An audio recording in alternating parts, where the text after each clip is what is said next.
Good afternoon. Here is the news at 1. I am Dele Agadumo. In a bid to support the Oyo State government, Governor Babajide Sanwo-Olu has sent a team of the Lagos State Emergency Management Agency, LASEMA, to Ibadan to assist in the management of the recent explosion that occurred in the state. Permanent Secretary, LASEMA, Femi Oke Osointolu, made this known at the 2024 annual staff retreat held in Igbodu to prepare the staff of the agency ahead of the year's challenges. While speaking on the theme, promoting sustainable development through disaster risk reduction, Osointolu called on emergency officers to be professional when carrying out their duties and be open to new ideas and changes in the new year. The key one is early warning. You will discover that in early warning, you must be able to ensure you gather information. Secondly, most important thing is that you must build the resilience at the grassroots to ensure that information dissemination is clear. And one way or the other, there must be a structure at the grassroots. See something, say something. It's very important. Speaking during the presentation on workplace etiquette, a tool for getting the right thing done, a risk management consultant, Taufik Ajetumobi, harped on the need for team spirit to synergize in handling emergency cases. Some of the participants commended the initiative, which they noted would be put to use and create a more formidable emergency management team in Lagos. At least I've learned some things I don't know before about ethics, and I believe the management should keep it up. Like when your boss is talking to you, you cooperate, you listen very well, and whatever things you don't understand, you go to your superior and say, Oga, please, I want to learn one or two things about this. Can you just put me through about it? It was fantastic. I really appreciate being attended. The retreat focused on work ethics and collaboration to enhance smooth emergency reduction in 2024. Ahead of the 257th edition of its annual conference, the officials and members of the Forestry Association of Nigeria have paid a courtesy visit to the Special Advisor, Office of Political, Legislative and Civic Engagement, Afolabi Tajuddin, and Commissioner for Agriculture, Bisola Olusoya. Welcoming the delegation to his office, the Special Advisor, Office of Political, Legislative and Civic Engagement, wished the association a fruitful deliberation at its annual conference coming up soon.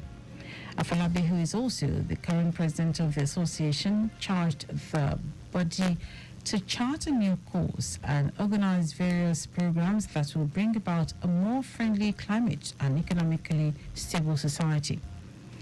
Also addressing the delegation, Commissioner for Agriculture, Bisola Olusoya, said the forestry sector is being undermined in Nigeria with minimal support, despite being one of the key sectors running the Nigerian economy. Assuring the association of the support of the state government, Olusoya pointed out that there is a lot of potential in forestry that needs to be tapped into, and advised that more attention should be paid to such areas, especially as it affects climate change in the world.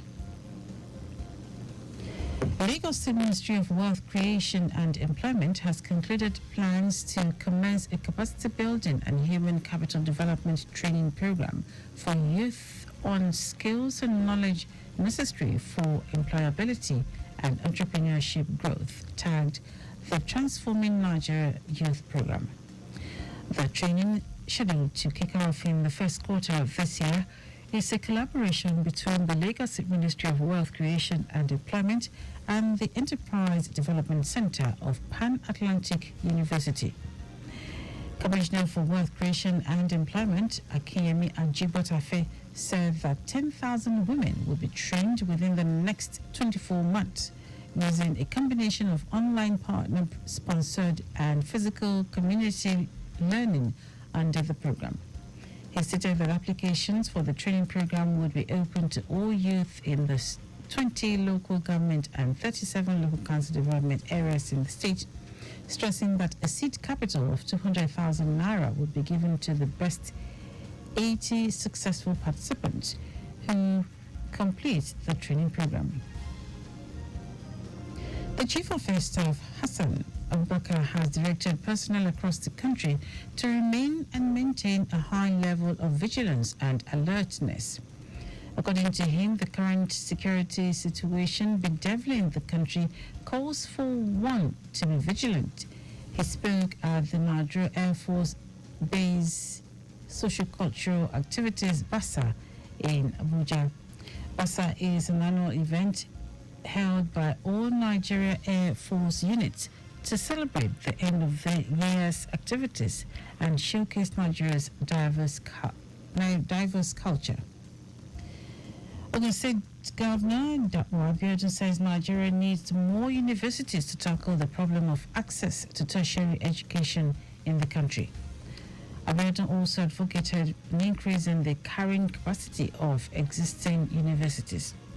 The governor made this known during the opening of the Alethea University, Agoiwe, saying that the opening of the institution represents a dream of a society where education was not just a privilege, but a right for everyone. In his welcome address, the founder of the institution, Sansadine Awusoya, said the school was established with a vision to be a world-class institution in a unique learning environment.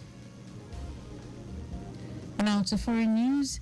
Israeli Prime Minister Benjamin Netanyahu has again insisted Israel should retain security control over all the Palestinian territories. The Israeli Prime Minister said this condition was contrary to a future Palestinian state being established. His comments defied pressure on his government from the US and others to commit to future Palestinian statehood. Netanyahu and US President Joe Biden discussed the future of the Palestinian territories in a call on Friday. The Israeli PM's latest intervention appeared to deepen a public divide between his government and the US over future governors of Gaza and the West Bank when the Gaza conflict comes to an end. The US believes that a future Palestinian state alongside Israel, known as a two-state solution, is vital for long-term stability. In our sports, the maiden Geophase annual close and club pro squash tournament hosted by the squash section of Lagos Country Club rounded off with winners emerging in different categories.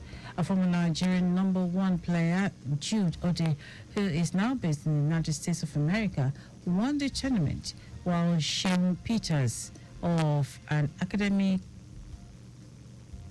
was runner-up. Yusuf Duro Sinlorun and Stephen Peters shared the joint third positions.